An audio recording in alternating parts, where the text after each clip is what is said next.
Good afternoon, everyone. It is finally Tuesday, August 31st, 2021. We have made it to the end of August. And again, it's 1 o'clock p.m. in Southern California. I hope everyone's day is going well. Hello, Shy Lady. Welcome.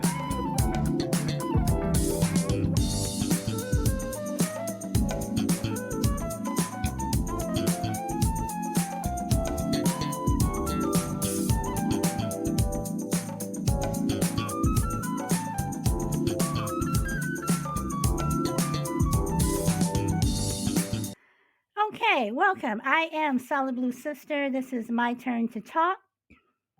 And today we are going to talk about mental illness and its effect on society, but also how is mental illness affecting the homeless population and how law enforcement deals with the issue.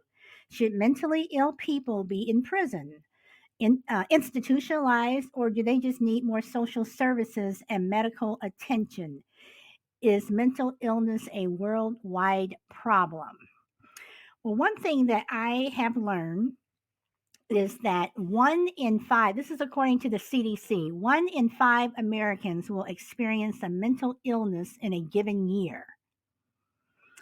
1 in 5 children, either currently or at some point during their life, have a seriously debilitating mental illness. And 1 in 25 Americans live with a serious mental illness such as schizophrenia, bipolar disorder, or major depression. Now,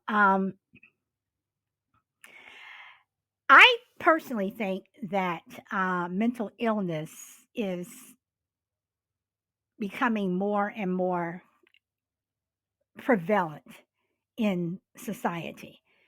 I don't know if it's because of social media or if it's because of the news that we hear of people being arrested and they have mental disorders. Um, but I do believe that society as a whole is more depressed, and I would venture to say that these statistics probably extend across the globe. And before I go on, I have to once again thank Shy Lady for giving me this topic. So, um, you know, before COVID-19, um, it is a known fact that mental illness in America was increasing, and mental illness among adults around the world, worldwide, um, also increased. And again, this is before the pandemic, before COVID-19. So my question is why? Now, living in America, I think one reason for adults that mental illness has increased, and I'm going to speak on just depression right now. I'm not a doctor. I don't have a medical license. This is just my own opinion. Um, I think that a lot of it has to do with the pressures of the job. Americans are one of the least employed population worldwide that does not take vacations. Hello, prayer warrior, welcome. Who does not, we don't take vacations. You know, we rarely take sick leave. We'll show up for work, sick. With the flu. If you have a bad cold. I know of a person who, a friend of mine, years ago, she had major surgery, and she after she got home from the hospital, literally 2 days later, she was back at work because she could not afford to stay home. And she did not have the type of job where, she had benefits that were, making it possible for her to stay at home. And the time that she was in the hospital, you know, um, it was a huge economic impact for her family. So I think that people um, are depressed a lot because of their jobs. Now, since COVID, you have people who were let go, put on leave, just because the business just wasn't making any money. They weren't able to pay anyone. So businesses had to close, and now businesses are reopening. Hello, Juju. Welcome back. That you have, these people who are now saying, I don't want to go back to work, at least not to that job. I can find something better, or better yet, I can, you know, um, open up my own business. I can you know, do my own thing. I don't have to go back to making, $11 an hour, $12 an hour, or if you're lucky enough making $15 an hour. I don't have to do that. So you have a lot of people who are not returning to the workplace. And as you can see, you have, when you're driving down the street, or, you go into Target or somewhere, and everyone's hiring, certain uh, um, businesses are more prevalent in terms of needing workers, and which is like uh, the restaurant industry. So I think mental illness is taking a toll on your essential workers, in terms of children. Not just the pandemic, even before the pandemic, I think that uh, children were depressed, between homework and some extracurricular activities. They don't have time. And I've never been a proponent of homework. I've never liked it. I think that school is like a job.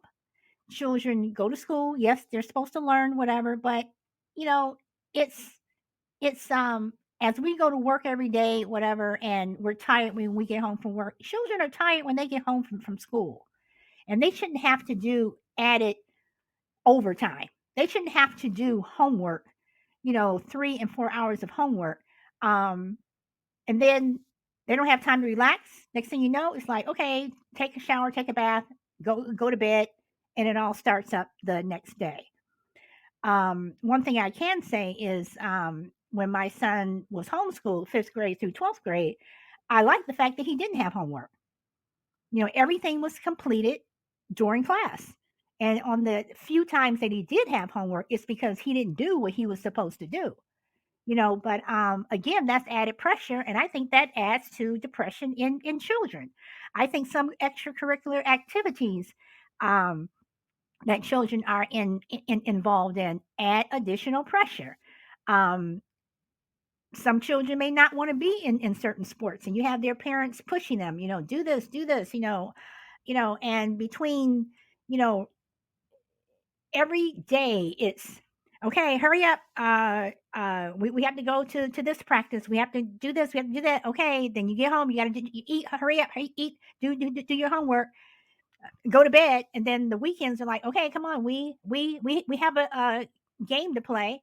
I mean, unless a child really wants to do something, just back off. Excuse my dogs are in the background barking. So, but when it comes to mental illness and law enforcement, I think there's a real problem. Um, if someone's calling for a wellness check, why are you calling the police? The police are not equipped to deal with mental illness. I don't think they are. I don't care if they've gone through training, whatever, but no. You call a social worker, um, you call the family doctor, but you don't, start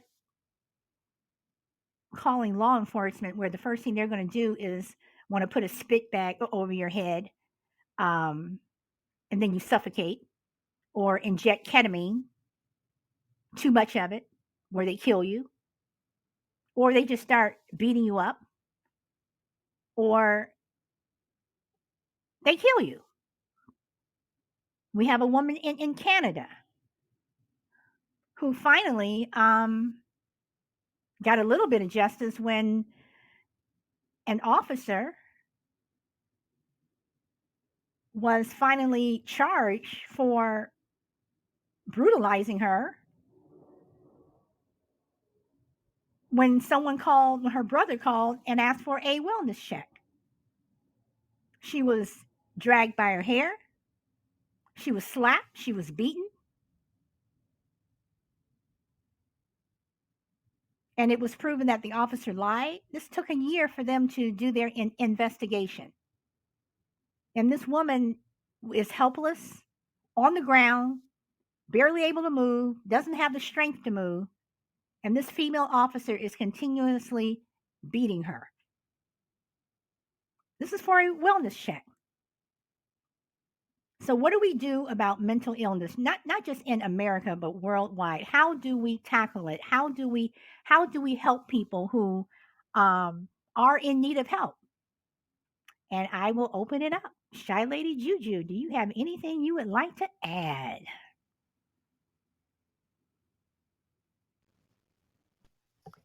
I was giving Juju an opportunity to come in, but as usual, Juju will definitely make her statement when it's needed. Yes, she will. So, welcome back, Juju. Um, I just want to say that I don't even know where to begin with this whole thing with mental illness, and it's something that concerns me because I have several family members who are mentally ill and who've lost their lives because of mental illness.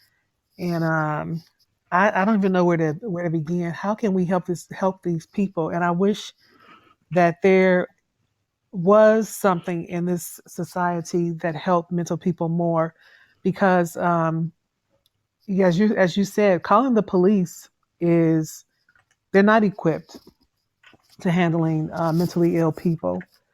And I've seen firsthand that they don't know what they're doing. I've witnessed it in my own family. They don't know what they're doing, and I was sparked by the troubling aspect of this on our society when I saw several incidents um, in New York where mentally ill people were, and this is just New York City. This is illness is all over, but this is particularly New York City. Mentally ill people walking around, pushing people off the platforms onto the tracks, and just hitting people from behind. I remember back in the late '80s, I was on Michigan Avenue. I was on my lunch break. It was a beautiful sunny day in the summer, and I like to walk in the summer on my lunch break when we were, working at this telecommunications company. And I remember standing and waiting for the light to change so I can cross the street to continue walking. And all of a sudden, I felt this pound in my back. And I turned around like, what the? And there was this woman standing behind me, looking homeless and lost, with just bewildered. And she hit me for no reason. And my first thought was like, wow, something's wrong with her. And she's walking the streets. She had, like her items with her, and she wasn't that old. I would say at the time I was in my 20s. I would say she was maybe 40. She had a little gray in her hair. She was a white woman. And I just was like, wow, it could have been worse. She could have stabbed me, but she just randomly hit me in the back. And these people are walking around everywhere. And I don't know. I feel so bad for people that are mentally ill, especially those who encounter the police, because the police are often not equipped to know how to handle them. Mm-hmm. And they often are locked in jail, and they shouldn't be in jail. They need to be evaluated to see, obviously, what type of mental illness they have, and see if medication will alter their behavior. Because, like I said, I had people in my family that were very mentally ill. I had two aunts to die at early ages from mental illness. One was was found in Lake Michigan at 23 years old. Wow. And all her life, she had issues with mental illness, and Wow. nobody knows how she got there. And she was in and out of mental hospitals. And my family didn't know. This was back in the early 70s. They didn't know how to handle her. This was the first time, and this was on my father's side, that anyone had had a mental problem in their family, and they didn't know how to deal with it. They would, the kids would make fun of her and laugh at her, and you crazy, and because she was odd, she did odd things as a little girl. Well, So you also remember that, back, in the 1700s, 1800s, back in Europe, where people with mental illnesses, they were just locked up in prison and nothing was done. And they just, they were locked up in prisons that were, filthy and dirty with rats and what have you. And if your family member was mentally ill, you just shipped them off to the local prison and they were forgotten. And then in the United States, it was kind of pretty much the same thing. But the sad part about people who are mentally ill, and I would say this would be, and again, this is my own opinion, especially with women. They are, if you're in an institution or even if you're on the streets, you have a higher target of being sexually molested, and which will make your mental state even worse. So again, these people do need help. So I'm going to ask Angie. Angie's here, and I know you're from Scotland. Do you have, is there a mental illness problem in your country? I mean, how is it handled? Because I think here in America is handled in a horrible way. Okay. Would you like to come to the mic and talk a little bit about how it's handled, like in terms of if someone was calling for a wellness check, if that's what you call it there, a high rate of male suicide. Okay. Why is that? Why is there a high rate of male suicide? That's interesting. And how do the police, I'm interested also to know how law enforcement, how they handle um uh men- mental illness. We have a huge campaign here just now about how it's not okay, how it's okay not to be okay. Okay. I think they're kind of starting that here too. I think you hear like people like Michael Phelps and what have you. I know he went through depression, so you have some athletes who are also coming out, um, also trying get men to talk about it more. Okay, so is the push mainly with men as opposed to women? Because there's a high rate of suicide, and does mental illness affect uh, children? What is the effect on children? Think more. It can be give you they give you pills. So you're saying if they put you on medication. Now I think I'm not one for taking pills and believing that that you should constantly give people pills or what have you. But I do think in terms of COVID has had an effect on the kids. Yeah, it has. But I do think that in terms of schizophrenia,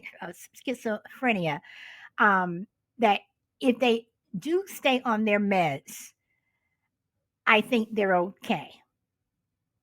Okay, the subject is a bit close to home for me. Okay, just like Shy Lady. Okay, okay, okay. Well, if you whenever you want to pop in, if you want to pop in and take the mic, you are more than welcome. Okay, Juju, for you the same. Okay. Um, I've never had anyone in my family that had a mental illness problem, except for maybe an aunt of mine. Um, but she was always like, is she, isn't she, whatever. And whenever you wanted to ask her to go and get evaluated, I mean, she would talk to you in a very sensible way. So, there were times when we thought that, she was a little off, but then there were other times, well, maybe she's not. But she ended up passing away about 7 years ago. Unfortunately, she was found in her home. She lived by herself. She never got married. She was found in her home. A neighbor went to check on her because she hadn't seen her, and she had been, dead in her home for over a week.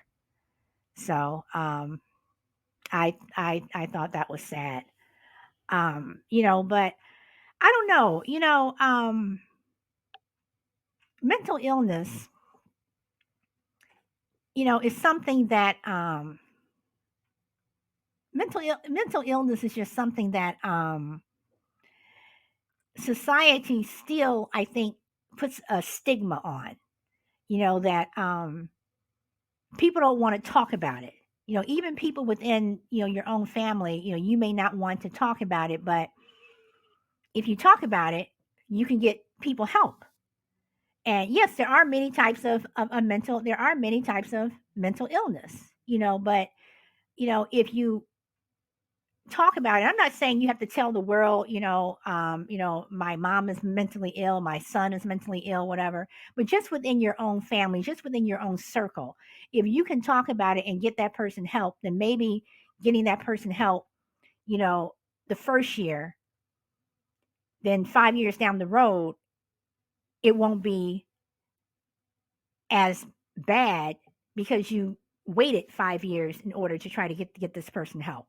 You know, I do think that people who have a mental illness can lead a normal life. I do. I think that they can. But I do think that it probably takes a lot of support, a lot of understanding, a lot of patience. And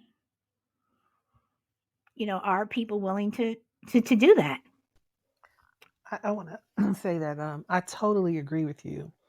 Even though you haven't had that experience or whatever, like I said, I had it in my family, close relatives, even siblings. And if you do have the support from the family, then they can live a normal life. I have people in the family that are diagnosed as schizophrenic and have had various, they call them episodes, where they were endangering their own lives and other people's lives. And that person, for whatever reason, wasn't taking their medication.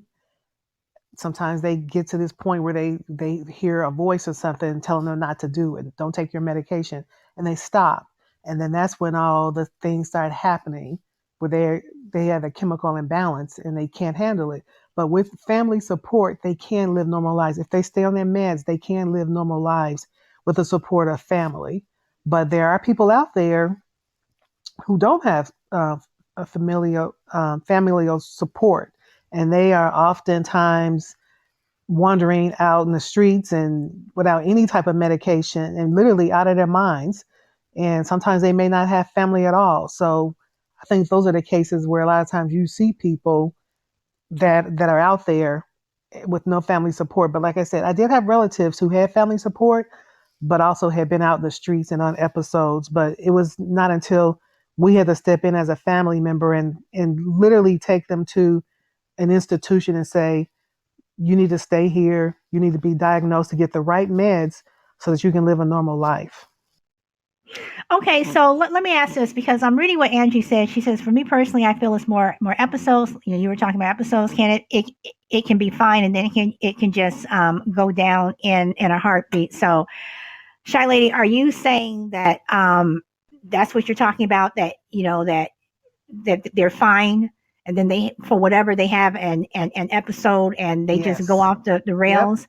Yep. Okay, so Mm-hmm. do you find that, let's say you put that family member, I don't even like to use the word institution because that just sounds so harsh, but you get them medical help. Okay, I'll say they're in the hospital, um, and you're getting the medical help.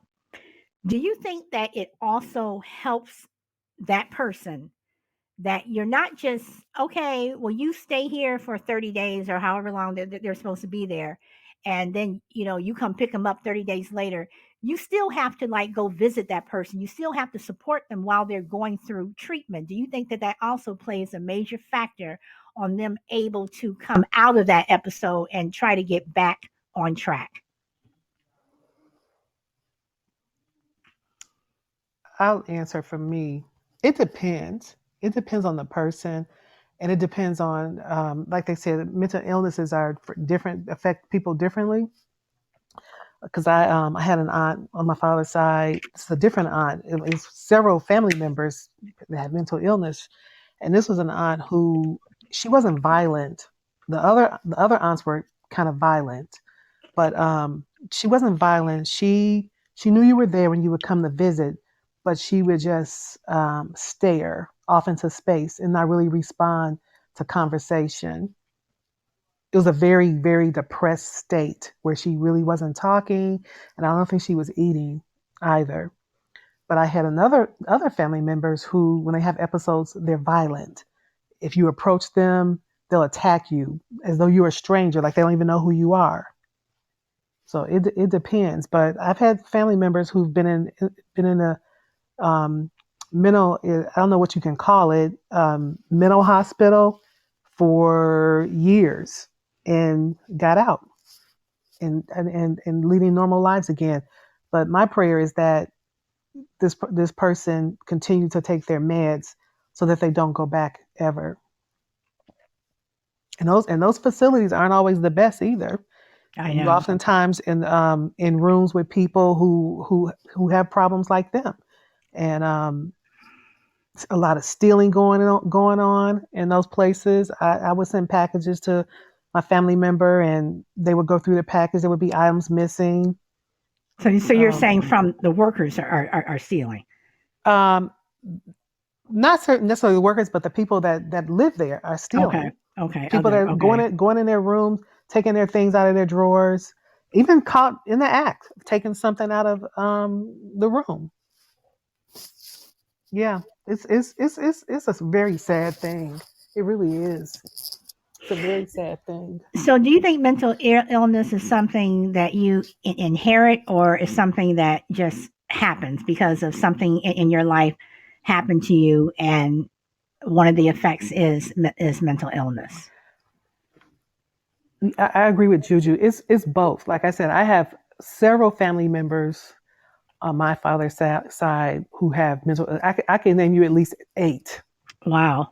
and then there's people because something happened in their life. A loss of a child maybe, or Hmm. um, like I said, unexpected death of a child or something like that, where they never the same, kind of go in and out. Um, but it depends though. Sometimes it can be genetic, and then sometimes not genetic. Well, I'm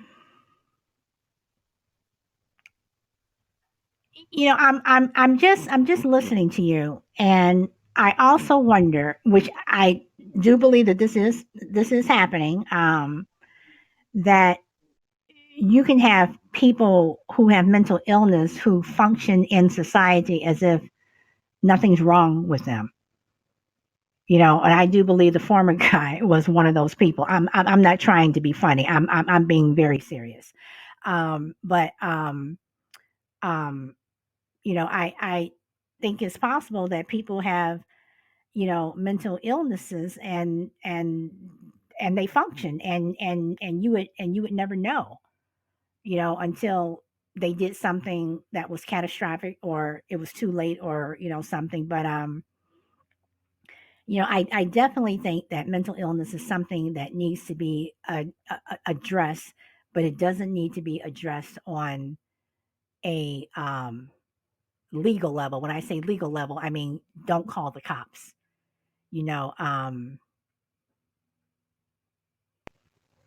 Again, if you need a wellness check or something, instead of putting money into law enforcement and everything, we need to put money into into social services. And I say that because look at all these children who die every year because there weren't enough social workers just to go do a welfare check on them to make sure that they're not being abused and what have you. This little 8-year old girl who was killed in New York. This past week. We need more money and resources going to social services.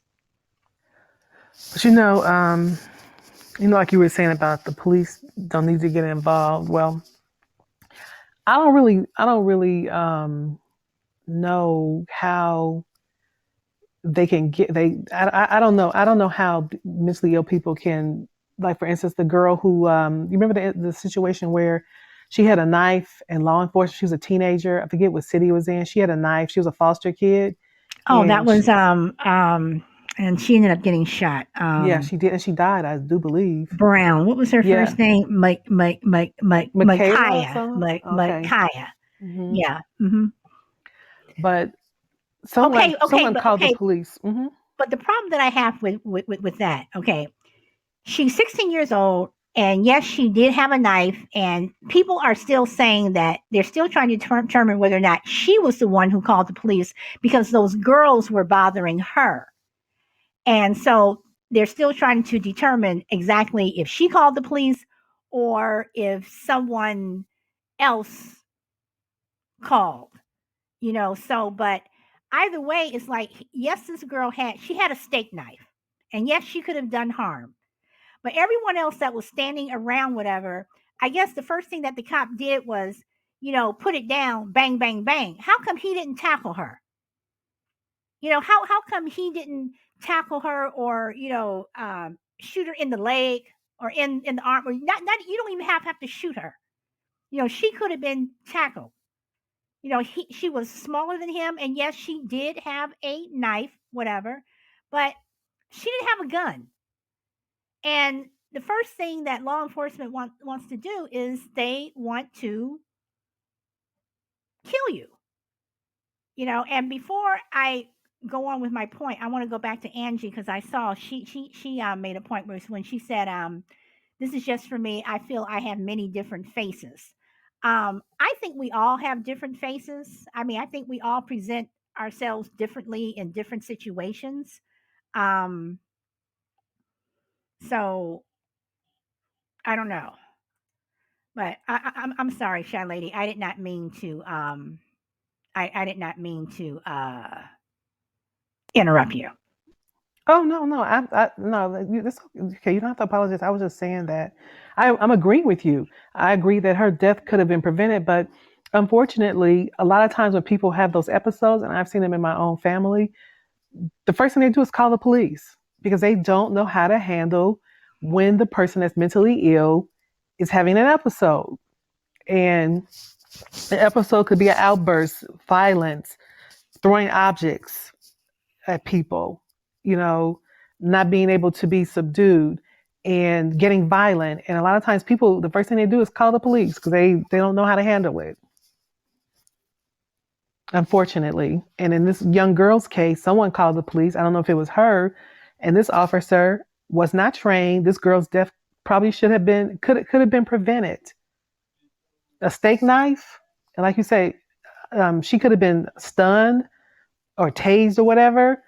She should not have died. Her death, she just should not have died. That's just.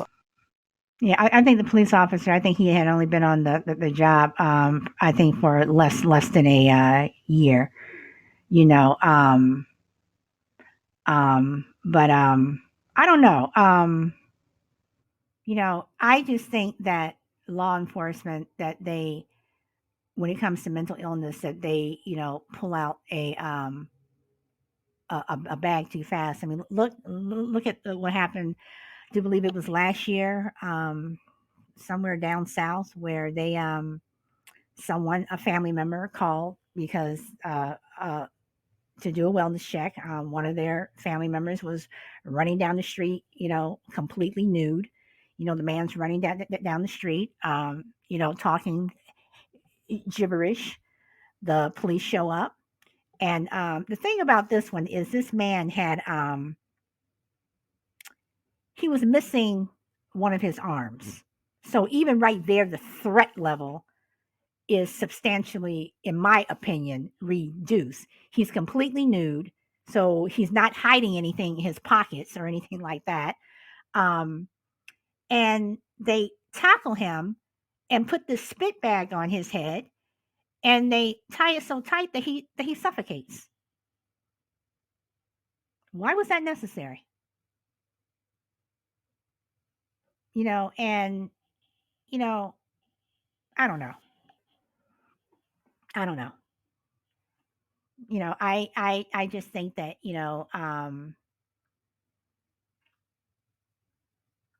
the way we treat people in this country with mental illness, even children, the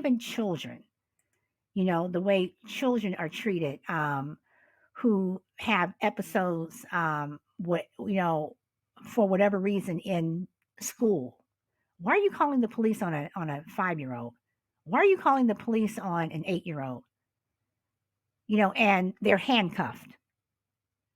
And yes, they may be screaming and hollering, whatever, but they're children.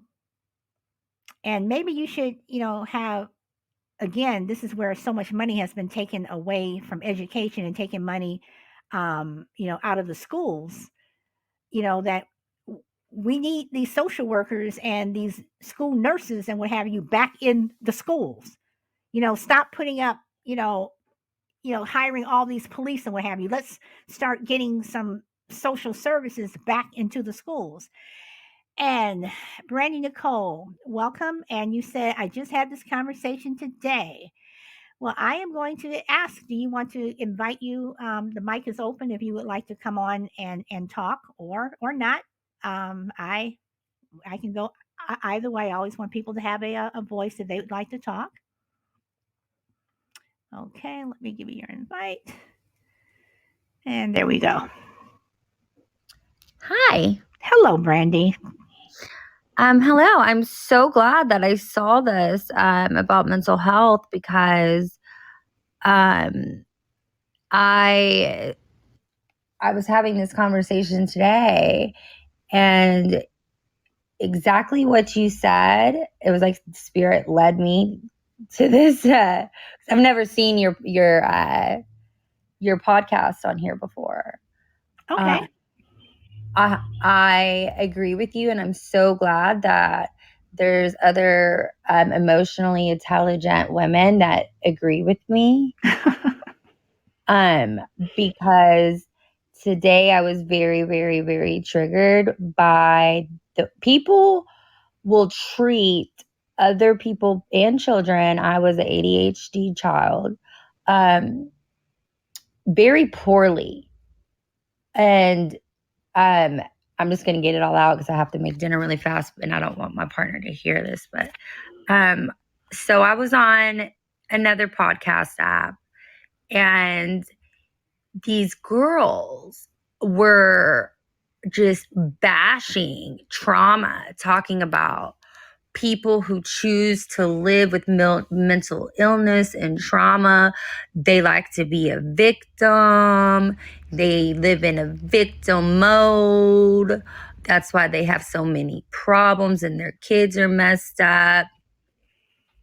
And I have severe trauma. Everybody has trauma. I'm not trying to discredit any kind of any trauma, but y'all don't know me, and I'm an advocate for sex trafficking, so I'll just go ahead and share it. But I was sex trafficked at 16 years old, and I grew from that, and now I'm a business owner. So mental health is very important to me, and there's very different levels of mental health, not just bipolar, but PTSD, et cetera, et cetera. It changes your brain. Mm-hmm. Your brain can go back, but you can't compare trauma to trauma, but you can compare trauma to where somebody's parents split up, that traumatized them. and I'm not taking away from their pain, but compared to somebody who, there's children out there who were being sex trafficked at 5 years old, Hmm. and I had to go into live in a home to learn how to, when I was 19, I'm 35 now, to learn how to rewire my brain because I had PTSD so bad. Well, these girls went on to say that kids in schools, it's their parents' fault, that they need to be beaten. And I wasn't going to chime in on them, but the girl kept saying, I worked through all my issues. And I just think that people that are negative and have mental health issues and trauma, they just like to wake up every day feeling like that. Girl, I called in so fast. It, and I just couldn't believe that she said that. Well, let me ask you, Brandy, do you think that is more out of just downright ignorance, or that they really truly believe that mental illness is people looking for attention? I mean, Yes. okay. Victim. She said that they like to play the victim. And this is before I didn't even have to share anything about what had happened to me. And I'm sure things have happened to other women too, but I'm certified in trauma. And I told her, I said, you cannot discredit somebody else's trauma because there's people that have it worse than me. And pain is pain. And I'm on 4 different medications and I'm not afraid to say it. They help me. I did have a history of abusing them, one of them. So I'm weaning off of the ADHD medication. And so I'm really edgy right now. And she told me that most of the time that they're drug addicts, and that how she did it on her own, and that people like to live in that victimhood because it's narcissists so that they can play poor me. And I said, let me tell you something.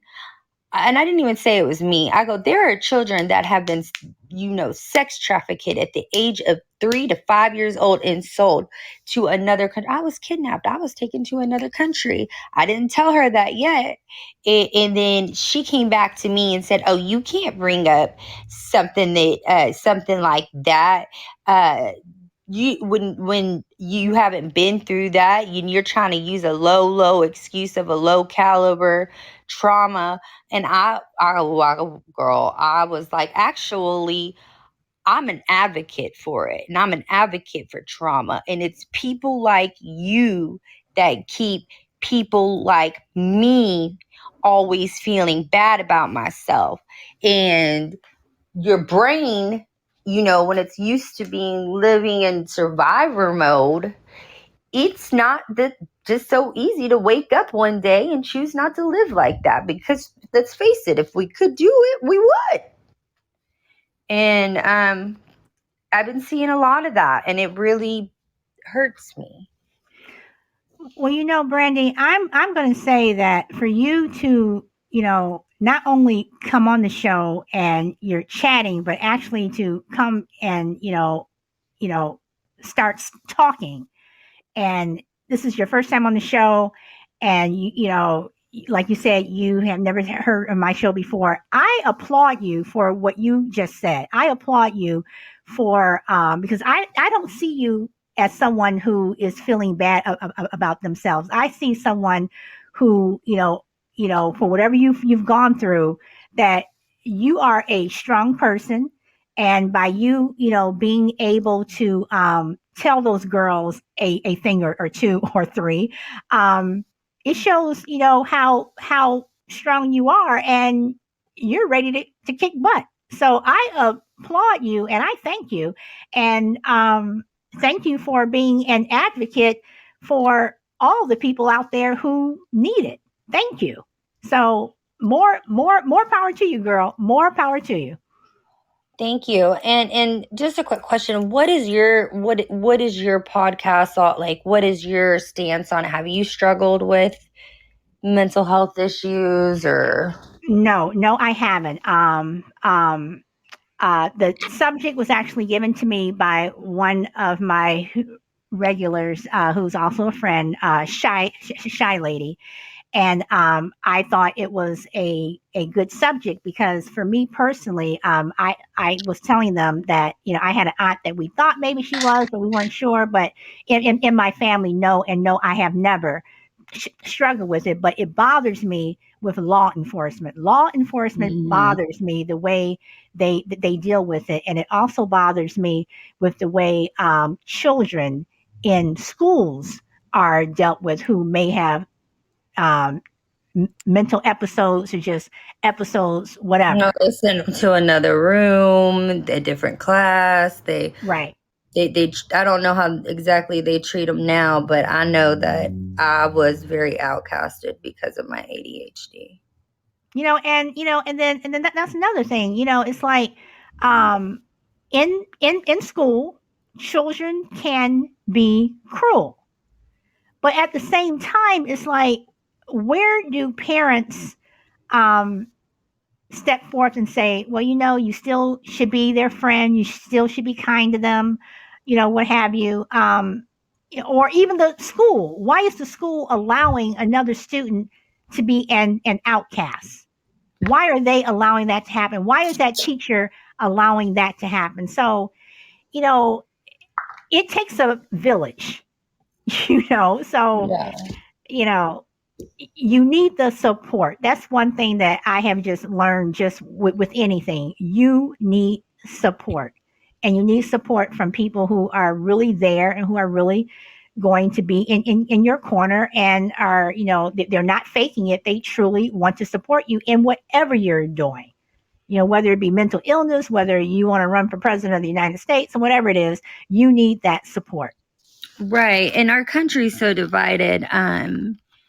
If you don't mind me asking, what's your nationality or I am African American. I am 59 years old. I am a liberal. okay, I'm I am a moderate. I'll put it like this: I'm a moderate liberal. I do have some conservative views, but I am a registered Democrat. okay. So I had another. I've never been a debater, but I'm white. I'm blonde hair, blue eyes, and I was raised by a black man who was my father, and that's who I knew. And I named my company after him, and I never saw race.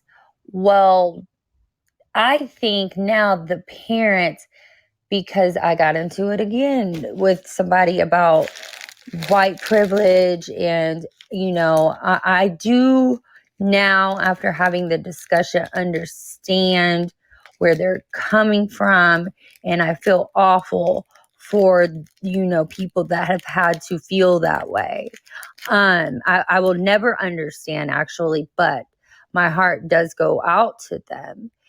But I've never looked at myself and said, oh, I have white what is it, white sonority because I'm white. And I just want everybody to love everybody. And I think a lot of times these kids are hearing and seeing everything that's been going on in the world, especially from their parents. And race is a big thing right now, and it breaks my heart, and I stay out of the topics. But apparently, because I'm white and I named my company after my black stepdad that raised me, that I got ridiculed for that. I got told, well, that still don't make you black. I was like, well, obviously. And I have been treated poorly because they think I have white. And I don't know. I haven't gotten into that, but I think a lot of times the kids, why they do act like that as well, is because they're hearing what their parents are talking about as well. True, true. So, Brandy, you've said a couple of things that have given me topics for another show, and in my byline for Podbean, I say that I want to talk about things that other people don't want to talk about. And I do have a question for you, if you're willing to answer it. Yes. Now, you said that you were raised by a stepfather who was African American, Black, Mhm. and you also said that you're someone that does not see color. Now, for me personally, as an African American, I have a problem with people who say they don't see color. And Okay. I see that a lot of white people will say I don't see color. And I know we're totally off topic here, guys, but that's what No, I discussions respect that because that's I what need to discussions learn. do, But even some, I've heard some Black people say I don't see color. But to me, if you say you don't see color, in my opinion, then you're not seeing me. You're not seeing the issues. You're Oh, not seeing the issues that. it's discrediting you. Yes. Right, right. I was having I'm not going to say it And I'm wasn't. so sorry. Thank you for bringing that to my Well, knowledge. no, I don't want you to say you're sorry, but I was on the phone yesterday, literally from 11 o'clock at night. No, I'm sorry, from 10 o'clock at night to about 2 o'clock in the morning, California time, talking to someone white, and we were going back and forth, and I kept telling him that when things don't happen to you, you don't see them as being important, or you Mhm. tend to say, well, you need, because he kept saying, well, you need to get over this, or you need to let this go. And we were talking about voting rights, and I said, well, it's not happening to you. So, and then he Yeah. and then he always he kept saying over and over, I don't see color, I don't see color. And I said, but do you see me? And then he got quiet. So, That's a very classy and very educated response for you to say that. And if you would, if somebody in the conversation that I had last night would have said that to me, I would have understood it in a logical way.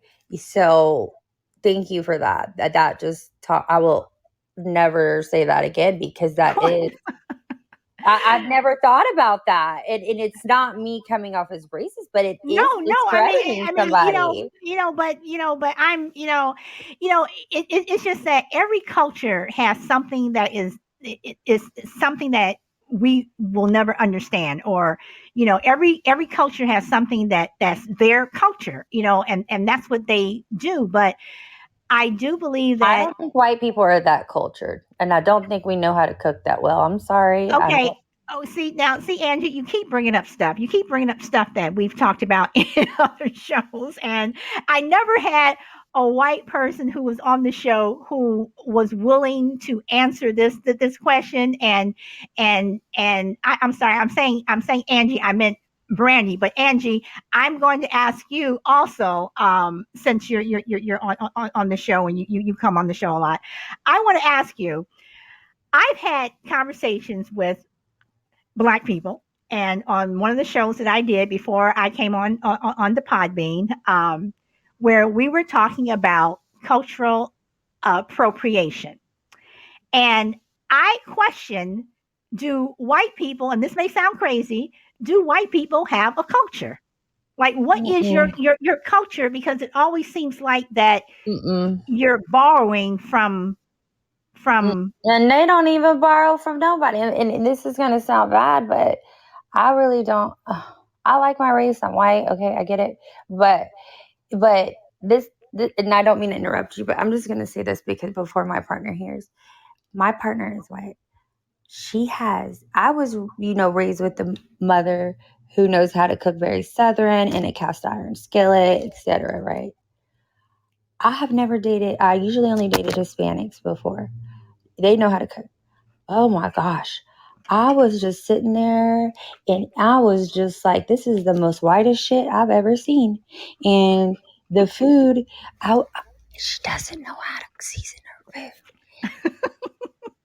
And I don't want to be mean. And no, you're right. You're absolutely right. Not to interrupt you, but yes. Okay, so I'm giving you a lot of these because you are literally making me laugh. Okay, Brandy, I'm black, and this is from Juju. Brandy, I'm black, and I never saw color either until I met my two educated sisters, Solid Blue and Shy Lady. Do you mind me asking you what type of business you run if I'm putting you on the spot? Understandable. Okay, so did you read what Juju just said, Yes. Brandy? Okay, so do you want to So answer that? I have an online boutique. It's called Kindred and Savvy. I make custom creations, women's clothing and apparel, kids apparel. You can go to my Instagram. You can go to my website. Can And then can you type your website in to the? yes, I'm putting my fall inventory in right now, so it's not updated. So I'm gonna just put in my Instagram. It's Okay. It's updated. So I do have a LLC for that, and then I also have a DBA where I am a part owner of an Australian podcast, and I do all of their merchandising. And Interesting. Interesting. Good. Good. Okay. So before you go, Brandy, I want to ask Miss Shy Lady, do you have anything you would like to say to Brandy or what we were talking about? Generation Brandy, hi. Random, yes. Whoever said Generation Random, yes. My that's my business partner, and I actually met him, Chris, on Podbean, but I am the American part owner. So whoever just wrote knows my company. Okay. Yes, it's called Don't Call Me Babe. Okay. All right. So Shy Lady, did you want to say anything in response to anything that Brandy and I were just talking about? There was so much said that I don't even know where to begin. I had to get it all out before my partner came in. I don't know where to begin, but I do want to say this. All seriousness, sex trafficking is so horrible and awful to the victims involved, and I applaud you and thank God that you are um, no longer in that industry, and that you are an advocate. And I think it's fantastic because it's just so terrible. It's so terrible what happens to people, against their will, children. Mm-hmm. It's just terrible. So Thank you. whatever people that can do to save at least one person from that business is remarkable. So my hats off to you and commend you for that. Thank you. Thank Mhm. you so much. Okay, Shy Lady, I'm going to put you on the spot again because, like you said, Brandy and I we talked about a couple of things. What do you think about the I don't see color? Um, I've heard people say that, and to me, when I hear a person says that I don't see color, particularly, I've never heard a black person say it. I know Juju said that she's say it, but I've never personally known a black person to say it. But I have heard white people say it, and I think when white people say it, they say that they're actually saying, "I'm not prejudiced. I'm not racist. I don't look at your color. I look at your characteristics. I look at the inside of the you that's inside of that frame, that body." I Mm-hmm. think that's what they're saying. So I don't really get offended by it because I believe that's what they're saying, is that I'm not a racist. I'm not prejudiced. I see you as a person, not for your No, color of no, your I'm not. skin. No, I'm not saying that they're racist. I'm not Mhm. saying that at all. I'm just saying that That was you a know very classy way to put it, by the way. yes, it was. But I'm just saying that with all of the colors that are out there, when you walk into a room, you have to see color. I mean, you can say you don't see color, but when I walk into a room, I can disguise if I'm axe murderer, or if I beat my kid, or whatever. But when I walk into that room, I can't disguise the fact that I'm black. You know, I agree. I you totally know, agree with you. I do. I'm sorry to cut you off. I totally agree with you. I do. Everything that you said is true. When you, I see color everywhere. When I go to the store, I see color. mhm, I see how right. many people that look like me, how many people that don't. And I think other people do, but I think that people have a way of saying that phrase, I don't see color or whatever, because I think they're saying, in my opinion, they're saying, I see you as an individual. But Okay. but if you physically have eyes, you have to see that that person doesn't look like you. Right. Right. Yeah, but I because I've got PTSD. When I walk into a room, I'm checking everything out for safety, and where's the exit door, etc. And so hearing that, and I did hear that from a couple other people on a panel last night that said that as well. And that makes me, and I'm not a crier, I'm not gonna cry today, but it makes me want to cry because I've never known what that felt like. I know what it felt like to be sexualized and objectified, but to live with that your whole life, even as a child, I mean, is this something on a daily basis, or is it weekly, or that y'all think that way? I Because mean, for me personally, and I think it's interesting when you say that when you walk into a room, you're looking for safety, for exits and things like that. I also do that, but I'm gonna tell you when I do it more. When I'm and again, as an African American, you know, I live in a predominantly white area. So when I do go into the store, or if I go into a restaurant, whatever, well, I haven't been in a restaurant in over a year, but if I go someplace, where I know I'm the only one, even if I go out with my friends, and they're all white and I'm the only one, I'm always aware of the fact that I'm the only one. When I walk into a restaurant, or store, whatever, I am looking around to see how many of me can I spot. And in terms of looking in terms of exes and what have you, I do it a lot when I'm in a group of white people. When I'm, surrounded by white people, I am looking for the exits where just subconsciously I'm like, okay, there's an exit there, there's an exit there. Something happens where I can get out. That's when I'm doing it for my safety. I'm not talking about safety in terms of if the building's going to burn down or there's a fire or something. Because of the climate today, I don't know what this person next to me is thinking.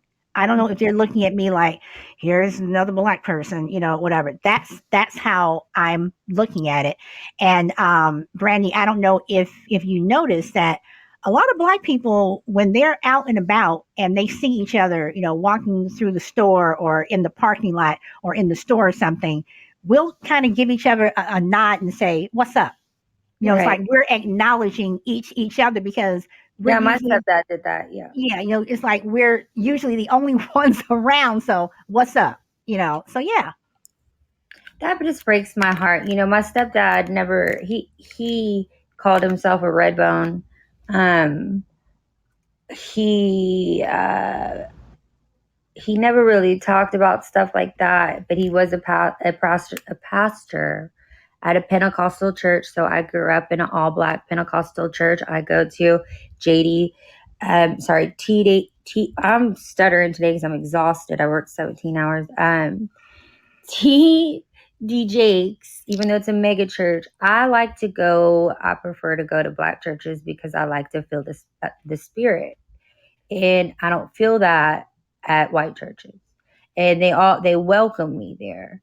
And if you go to a white mega church and there's a few black people, they're definitely going to stand out, just like I stand out as a white person at a all black congregation. But I've never not felt welcomed. But that breaks my heart because now I see you know I never understood. I knew that there was hate in the world and people were ugly, but to hear that from a woman and put in such a well versed way, it breaks my heart for you and for every other African American that's had to, which I'm sure every single one of them has felt that way. Mhm. And it's just heartbreaking to me. It's interesting how, this show, we can start talking about one thing and we always end up talking about something else. And it always, you guys, I appreciate you so much because you guys just make my show, and just the topic is just so interesting. And, these are the topics where, you're sitting around, you have a glass of wine, and you can just talk all night long. So I have a question before I go. Mhm. As a white woman, and I don't get along with very many white women. I hang out with a lot more Hispanic women. But I do act my race. I don't act outside my race. Those type of white women. But anyways, what can I do, or like what can I like? I guess there's nothing really I can do to make it better but like, I mean, there's really not an answer, I guess, for that, because that's just Well, how. I'm going to let Shy Lady chime in also, but let me ask this first. I have always thought, and I've said, that the only way racism, now I can't speak for other countries, but I do believe that I will say this: I do believe Britain is one of them, but I do believe that racism is built into the DNA of America. I mean, it just is. Every time you turn around, there's something. Yeah, Race and I is live in always, Texas, so and race is always, part of this, But I think that one way that it can be helped is, number one, just see me, and number two, if white people can acknowledge. I'm not talking, just because you're woke or something like that, but white people acknowledge that racism exists. It does exist. Just because we had a black president doesn't mean that everything's gone, or just because you have black senators or whatever. Racism exists in this country, and I think that if white people just acknowledge that it's a problem, that would be a huge step forward. It would be a huge step forward. That's the only thing that I can say. So I'm going to pop it over to Shy Lady and ask what you think. Again, I agree. I also go to the Potter's house as well, and fantastic ministry. yes, I really, I love Sarah Jane. really love going. I always feel fulfilled when I leave. But Do you I go do. are you in Dallas? Yeah. Oh, Yep. that would be awesome. hmm I would love a friend to go to church with one time. Okay. Yeah, We can so definitely talk about that. But I do want to say this. Wait, hold on. Mhm. Let me interrupt you for a minute. I'm going to say goodbye to Angie because she's in Scotland. I know it's like 10 p.m., 11 p.m. there for her. So thank you so much for coming, Angie. See you later. Uh, Okay, I'm sorry, Shy Lady. Go oh ahead. no, I want to say I wanted to agree with you on as far as America. America has a woven DNA history of racism, and our country was built on it. Unfortunately, even starting with the Native Americans, um, Black people weren't the only group that suffered in America. So I totally agree that it's been an issue. And then, like you say, with white people, just because you hear a lot of I've seen on comments in different sites, white people saying there is no more racism. There isn't racism. I yes, actually seen that people say that, and I don't know how they can speak for millions of black people who experience racism every day. Hmm. And the first thing that Hmm. they need to do is open up their eyes if they're willing to see that it does exist and acknowledge it. And that's why I say to those white people and Brandy, I'm putting you on the spot. If you don't want to answer, you don't have to answer me. But I ask white people, you know, would you want to be black? I think mixed babies are the cutest babies. I'm So not talking about mixed babies. I'm talking about would you want to be black in terms of everyday life? Would you want to be black? that's kind of hard to say because I am who I am, and to be Okay. honest, if I could be anything, it would be Colombian because they got nice bodies. But yes, I mean, I wouldn't disagree with it, but I wouldn't want to go through what you guys go through. No, Okay. All I right. would. I mean, and I think that that's a fair, and honest answer. And I'm looking at Bam Ram said the only way to defeat racism is ignore it and don't give these people attention. Treat racists like that kid in class that misbehaves for attention. Instead, our media highlights it every day. I totally disagree with what Bam Ram said because it's not the media. Racism has been around forever. It's something that people of color, not just black people, but Native Americans, Asian, Latino, whatever. This is something that we deal with on a daily basis. Social media was not around in 1700. Social media was not around, in 1865. This is, what it is. So I'm not going to, use the excuse, and that's what I think it is, an excuse to say that the media, that the media highlights it. No, it's highlighted every day when we're followed around in stores, when we're stopped, by the cops. Not saying that we shouldn't be stopped if we're, speeding, whatever. But it's there, when George Floyd, the media did not highlight what happened to George Floyd. If it weren't for a 17-year-old girl who highlighted it, we would never know. So that's where I'm coming from. And he's saying whites are being targeted in this world more than any other race. If you're a white man in this world, you are public enemy number one. And I Well, totally I I, have to I agree with totally that right disagree. now.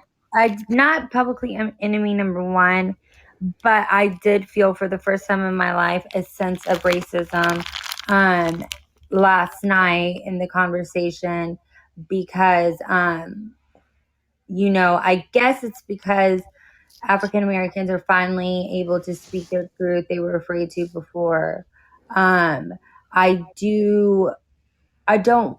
I don't want to say necessarily racism. I just think that they're angry and they have every right to be angry. But I will agree. I keep it on 100% that it does. There is a lot more segregation between blacks and whites now. But I find it interesting that when you say that if you're a white man in this world, you look at how much political clout, you look at how much economic clout, whatever, how much that white men have. So for me to I say think they're that, all stupid.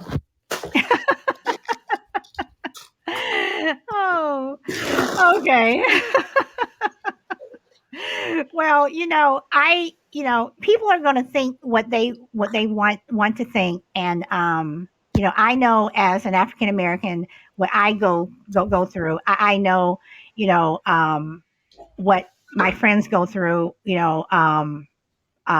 So, Well, I was bullied in high school by black girls and I can believe that. because I have a big butt and I'm not built like a typical white girl, and a lot of the black guys liked me and I was friends with all of them, and the girls got jealous because they weren't supposed to go that way. And my mom even got hell for it because she was white and he was black, and they really picked on me. But it just goes both ways. It's not tit for tat. And to be honest, African Americans have had it 10 times worse than we ever have. So a million times worse for hundreds of years. So, but I do see that now. But maybe it's just African Americans finally sticking up for themselves in a Okay. way. All right. Well, again, this topic has gone from mental health, to racism, to white men, and I have no problem with it, whatsoever. Now I'm conflicted about what my topic was going to be about tomorrow. It was going to be a fun topic. I'm on usually Monday through Thursday, so I'm this conversation can go on and on. So Yes, I ma'am. will I will probably, extend this conversation tomorrow because I think it's a very interesting conversation, and I appreciate the fact that now, since I'm on Podbean. Before, I was doing my shows on Zoom, where you had the video and what have you, but I never had, white people come on and give their opinion, and I always wanted that, and And I hope it wasn't appreciate that. bad. No, no. I mean, everyone is respectful, what have you. So I have no problem whatsoever, you know, um, you know, I have no problem with it. And I'm looking what Bam Ram said. I'm just going to say this before I close out. He says the black communities come out and criticize, set up their own cultures, places like Chicago and Baltimore where they shoot each other every week in double figures. Well, I live in California now. I grew up in Chicago, and we did not have shootings and what have you. But again, that's another conversation that I would love to continue for tomorrow. Shy Lady Yes, says ma'am. there are lots of shootings within white communities. The mafia still exists, just isn't in the news. And again, you're right, Yeah, because sort of Scientology and everything else. So what can you do? yeah, so Aliens, whatever. this is definitely a conversation that I am going to continue. This is going to be a part 2. So everyone, I am over my hour. I appreciate so much, Brandy. Thank you for coming on and being so open. Shy Lady, always, thank you for always putting in your opinions. Juju, thank you, and Bam Ram, thank you. I appreciate you coming on and you giving your opinion. As long as we can all be civil towards each other, I have no problem. So for that, I am Solid Blue Sister. This is my turn to talk, and everyone, please enjoy the rest of your afternoon. Bye. Bye. Thank you.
Have a good afternoon, everyone.